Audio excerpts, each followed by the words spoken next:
ஆண்டவராகிய இயேசு கிறிஸ்துவின் இனிய நாமத்தில் உங்கள் யாவருக்கும் அன்பின் வாழ்த்துக்களை தெரிவித்துக் கொள்கிறேன். கர்த்தரின் பெரிதான கிருபையால் நாம் இந்த ஜூன் மாதம் முதல் நாளிலே தேவனுடைய சமூகத்திலே நாம் இருக்கிறோம். கர்த்தருக்கு ஸ்தோத்திரம் உண்டாகட்டும். இந்த 2024 ஆண்டை ஆரம்பித்த நம்மை தேவன் எல்லா இக்கட்டுகளுக்கும் நீங்களாக்கி எல்லா சோதனைகளுக்கும் நம்மை தப்புவித்து இந்த நாளிலே நம்மை அவர் கிருபையாய் பாதுகாத்தார். கர்த்தருக்கு மகிமை உண்டாகட்டும். அன்பான தெய்வ பிள்ளைகளே, 2024 ஆண்டிலிருந்து இந்த 5 மாதம் நம்மை காத்தவர் கர்த்தர் தான். அல்லேலூயா. ஒரு நாளும் நம்மை நாமே காப்பாற்றிக் கொள்ள முடியாது. பல முயற்சிகளை நாம் செய்கிறோம், ஆனாலும் நம்மை காப்பாற்றுகிறவர் கர்த்தர். நமக்கு ஜீவனும் பலனுமானவர் கர்த்தர். நாம் அவரை தான் நம்பி இருக்கிறோம். நாம் அவருடைய பிள்ளைகள். அவர் நம்மை பாதுகாக்கிற கர்த்தருக்கு ஸ்தோத்திரம். இந்த முதல் நாளிலே ஜூன் மாதம் வாக்குத்தத்த வார்த்தையை இன்றைக்கு நாம் கேட்க போகிறோம். நாம் யாவரும் வேதாகமத்தை எடுத்து வாசிப்போம். சங்கீதங்களின் புஸ்தகம் 91 சங்கீதம் 15வது வசனம் இவ்விதமாக சொல்கிறது. சங்கீதம் 91 சங்கீதம் 15வது வசனம். அவன் என்னை நோக்கி கூப்பிடுவான், நான் அவனுக்கு மறு உத்தரவு அருளி செய்வேன். ஆபத்தில் நானே அவனோடு இருந்து அவனை தப்புவித்து அவனை கனப்படுத்துவேன். கர்த்தருடைய வார்த்தை இந்த மாதம் நமக்கு வருகிறது. தொடர்ந்து 5 மாதமும் கர்த்தர் நம்மோடு இருப்பதனால் தேவன் நமக்கு செய்கிற நன்மைகளை, தேவன் நமக்கு செய்கிற கிரியைகளை நாம் பார்த்து வருகிறோம். இந்த ஜூன் மாதம் ஆண்டவர் நம்மை பார்த்து சொல்கிறார், ஆபத்தில் நான் அவனோடு இருந்து அவனை தப்புவித்து அவனை நான் கனப்படுத்துவேன். அன்பான கர்த்தருடைய பிள்ளைகளே, இந்த ஜூன் மாதம் ஆண்டவர் சொல்கிறார், இந்த ஜூன் மாதமும் நான் அவனோடு தான் இருப்பேன். இந்த ஜூன் மாதம் நான் அவனோடு இருப்பது எதற்காக என்று சொன்னால், நான் அவனை தப்புவிப்பதற்காக, நான் அவனை காப்பாற்றுவதற்காக நான் அவனோடு இருந்து தப்புவித்து அவனை கனப்படுத்துவேன். கர்த்தர் நம்மை தப்புவிக்கிறவராக இருக்கிறார். நம்மோடு கூட இருப்பது எதுக்கு தெரியுங்களா? பல நேரங்களிலே நமக்கு விரோதமான ஆபத்துகள், நமக்கு விரோதமான பிரச்சனைகள் வருகிறது. ஆபத்து இல்லாத மனிதனே இல்லை. எப்படி எந்த ரூபத்தில் ஆபத்து வருதுன்னு தெரியல. நம்ம நல்லா போய்கொண்டு தான் இருக்கிறோம். எதிரும் தேவையில்லாமல் யாரோ எங்கேயோ போகிறோம் வந்து நாம் குறுக்காக வந்து விழுகிறான். விபத்துகள் ஏற்படுகிறது போல் இருக்கிறது, ஆபத்துகள் வருவது போல் இருக்கிறது. ஆனாலும் தேவன் நம்மை அந்த ஆபத்துகளுக்கு தப்புவிக்கிறார். அல்லேலூயா. ஆபத்தில் நான் அவனோடு இருந்து அவனை நான் தப்புவிப்பேன். பாருங்க அன்பான தேவ பிள்ளைகளே, ஆண்டவர் உங்களோடும் என்னோடும் இருக்கிறபடினால்தான் பிசாசு நமக்கு விரோதமாக பலவிதமான ஆபத்துகளையும் அவன் கொண்டு வந்து, விசில் பூச்சியினால் வருகிற ஆபத்து, வியாதி போன்ற வருகிற ஆபத்து, வாகனத்தில் போகும்போது வருகிற ஆபத்து, இப்படி எவ்வளோ ஆபத்துகள் நமக்கு விரோதமாக வருகிறது. இயற்கை சீற்றத்தினால் ஒரு பெரிய ஆபத்துகள் வருகிறது, காற்று மழை புயல் என்று. ஆனாலும் எல்லா ஆபத்திலும் நான் அவனோடு இருந்து அவனை நான் தப்புவிப்பேன். அல்லேலூயா. கர்த்தருடைய நாமத்துக்கு ஸ்தோத்திரம் உண்டாகட்டும். அன்பான கர்த்தருடைய பிள்ளைகளே, நாம் வேதத்திலிருந்து ஒரு சில சம்பவங்களை கர்த்தர் எப்படியெல்லாம் தப்புவித்திருக்கிறார் என்று பார்ப்போம். தானியேலின் புஸ்தகம் 3 அதிகாரம் 17வது வசனம் இவ்விதமாக சொல்கிறது. 16, 17 நாம் வாசிப்போம். சாத்ராக், மேஷாக், ஆபேத்நேகோ என்பவர்கள் ராஜாவை நோக்கி, நேபுகாத் நேச்சரே, இந்த காரியத்தை குறித்து உமக்கு உத்தரவு சொல்ல எங்களுக்கு அவசியமில்லை. நாங்கள் ஆராதிக்கிற எங்கள் தேவன் எங்களை தப்புவிக்க வல்லவராயிருக்கிறார். அவர் எரிகிற அக்கினி சூளைக்கும் ராஜாவாகிய உம்முடைய கைக்கும் நீங்களாக்கி விடுவிப்பார். ஆமென். கர்த்தருடைய நாமத்துக்கு ஸ்தோத்திரம். அங்கே நேபுகாத் நேச்சார் ஒரு 60 முழம் உயரமும் 6 முழம் அகலமாக கொண்ட ஒரு பொற்சிலையை பண்ணுவித்து பாபிலோன் மாகாணத்தில் இருக்கிற எல்லாரும், தூரம் என்னும் சமூகம் எல்லாத்தையும் அந்த பாபிலோனில் நிறுத்திட்டு எல்லாரும் இதை வணங்க வேண்டும் என்று சொல்லும்போது தேவ பிள்ளைகள் சாத்ராக், மேஷாக், ஆபேத்நேகோ சொல்கிறார்கள், நாங்கள் இதை நாங்கள் வணங்க மாட்டோம். எங்கள் தேவன், நாங்கள் ஆராதிக்கிற எங்கள் தேவன் சர்வ வல்லமுள்ளவராக இருக்கிறார். அவர் எங்களை தப்புவிப்பார், உம்முடைய கைக்கும் தப்புவிப்பார். அதே நேரத்திலே எரிகிற அக்கினி சூளைக்கும் அவர் தப்புவிப்பார்.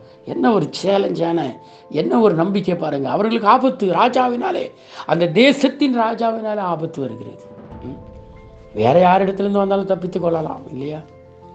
மனிதர்களுக்கு கஷ்டம் என்று சொன்னால் அல்லது ஆபத்து என்று சொன்னால் காப்பாற்ற வேண்டியவர் ராஜா இல்லையா? ஒரு தேசத்தின் தலைவர்.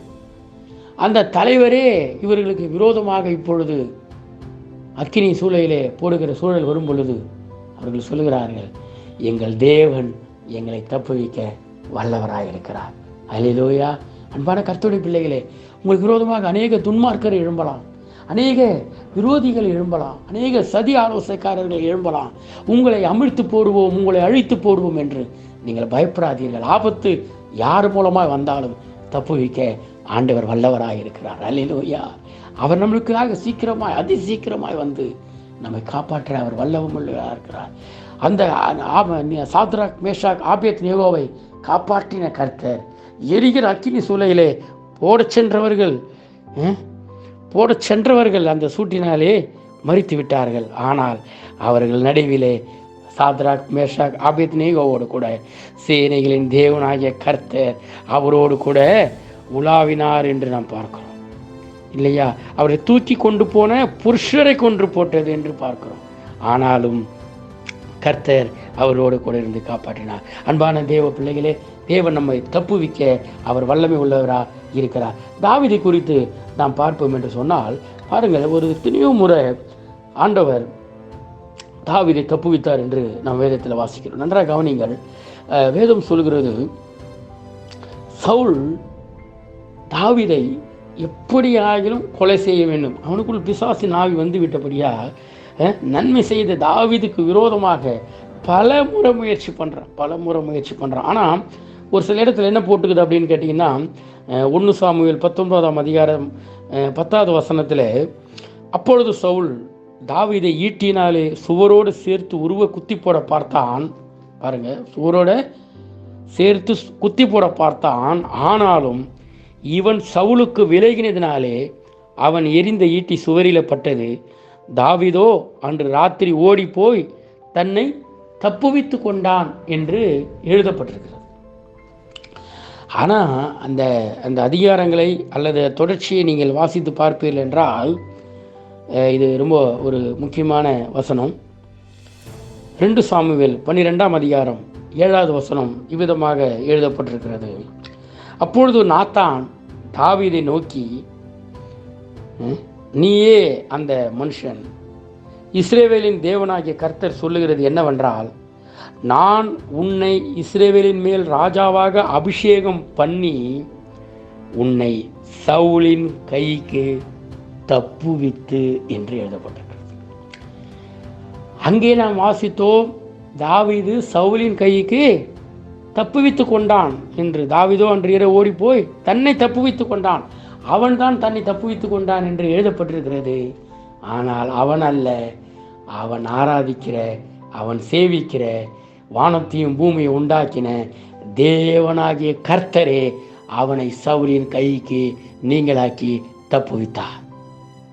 அன்பான தேவ பிள்ளைகளே, பலவிதமான ஆபத்துகள் வரும் பொழுது நாம் நினைத்து கொள்கிறோம், நான் தான் தப்பித்து கொண்டேன், நான் அங்கிருந்து வந்துவிட்டேன், இல்லை என்றால் அது என் மீது விழுந்திருக்கும், நான் மடிந்து போயிருப்பேன், அப்படி நாம் நினைக்கலாம்.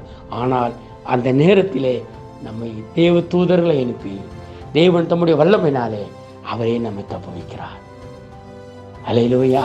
இந்த ஆண்டவர் இந்த மாதம் உங்களையும் என்னையும் பார்த்து சொல்கிறார், மகனே மகளே, நீ பயப்படாதே, நான் உன்னோடு இருக்கிறேன், உன்னை தப்புவிக்கும்படி நான் உன்னோடு இருக்கிறேன். இப்படி அநேக சம்பவங்களை நாம் வேதத்தில் நாம் பார்த்து கொண்டே போகலாம். இஸ்ரவேல் மக்களை எகிப்தியரின் கைக்கு தப்புவித்தது தேவனாகிய கர்த்தர் என்று வேதத்தில் எழுதப்பட்டிருக்கிறது. அன்பான தேவ பிள்ளைகளே, யாத்திராகமம் 18ஆம் அதிகாரம் 10வது வசனம் கடைசியாக நாம் பார்த்து நாம் நிறைவு செய்யலாம். யாத்திராகமம் 18ஆம் அதிகாரம் 10வது வசனம், உங்களை எகிப்தியரின் கைக்கும் பார்வோனின் கைக்கும் தப்புவித்து எகிப்தியருடைய கையின் கீழ் இருந்த ஜனத்தை விடுவித்த கர்த்தருக்கு ஸ்தோத்திரம். எகிப்தியரின் கைக்கும் பார்வோனின் கைக்கும் தப்புவித்தவர் தேவனாகிய கர்த்தர். இஸ்ரவேல் மக்கள் எகிப்திலே அடிமையாக இருந்தபோது அவர்களை காப்பாற்றி பலப்படுத்தி பாதுகாத்து தப்புவித்து இரட்சகனாகிய மோசேவை கர்த்தர் அனுப்பி அவர்களை தப்புவித்தவர் கர்த்தர் தான்.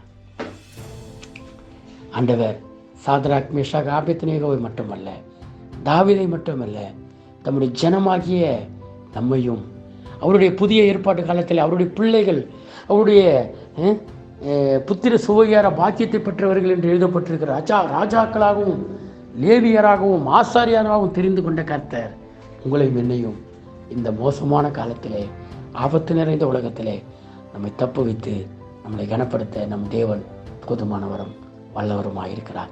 அன்பானவர்களே, இந்த நாளிலே நாம் ஆண்டவரிடத்தில் ஒப்பு கொடுப்போம். ஆண்டவரே, நீர் என்னோடு இருந்து என் ஆபத்தில் என்னை தப்பு வைக்க நீர் போதுமானவர். நாமும் சொல்ல வேண்டும், சாத்ராக் மேஷாக் ஆபேத்நேகோ என்பவர்களைப் போல இந்த மாதம் என்னை தேவன் எல்லா பொல்லாப்புக்கும், எல்லா ஆபத்துகளுக்கும், எல்லா வியாதிகளுக்கும், எல்லா துன்பங்களுக்கும் என்னை விலக்கி தப்பு வைத்து பாதுகாத்து கொள்வார். கர்த்தருக்கு ஸ்தோத்திரம். அது மாத்திரமல்ல, அவர் நம்மை கனப்படுத்தவும் செய்வார், நம்மளை ஆனர் பண்ணுவார். யாரெல்லாம் துன்மார்க்கனாய் விரோதியாக எழும்பி நம்மை அழித்து போட நினைத்தார்களோ அவர்களுக்கு முன்பாக நம்மளை கனப்படுத்தவும் ஒரு வல்லவராக இருக்கிறார். இந்த மாதம், ஜூன் மாதம், கர்த்தர் உங்களோடு இருந்து உங்களை ஆசீர்வதித்து, உங்களை தப்புவித்து, உங்களை பாதுகாத்து நீடித்த ஆயுசையும் சமாதானத்தையும் சந்தோஷத்தையும் சுகத்தையும் உங்கள் தேவைகளையும் சந்தித்து உங்களை பாதுகாத்து கொள்ள கடவார் என்று சொல்லி உங்களை வாழ்த்தி ஆசீர்வதிக்கிறேன். கர்த்தர் உங்களோடு இருப்பார். ஆமேன். Praise the Lord. தீங்கு நாளிலே கூடார மறைவிலே ஒளித்து வைத்திரே வேளைக்காகவே. தீங்கு நாளிலே கூடார மறைவிலே ஒளித்து வைத்திரே வேளைக்காகவே. கண்மலையில் என்னை உயர்த்தி வைத்தீரே, துதிக்கும் புது பாடல் என் நாவில் தந்தீரே. பிறந்த நாள் முதலாய் தோளில் சுமந்தீரே, தகப்பனிலும் மேலாய் தனி பாசம் வைத்தீரே. தென்றல் கொடுங்காற்றாய் மாறி அடித்த வேளையிலும் என கீழே விடவில்லை. மெதுவான தென்றல் கொடுங்காற்றாய் மாறி அடித்த வேளையிலும் என கீழே விடவில்லை.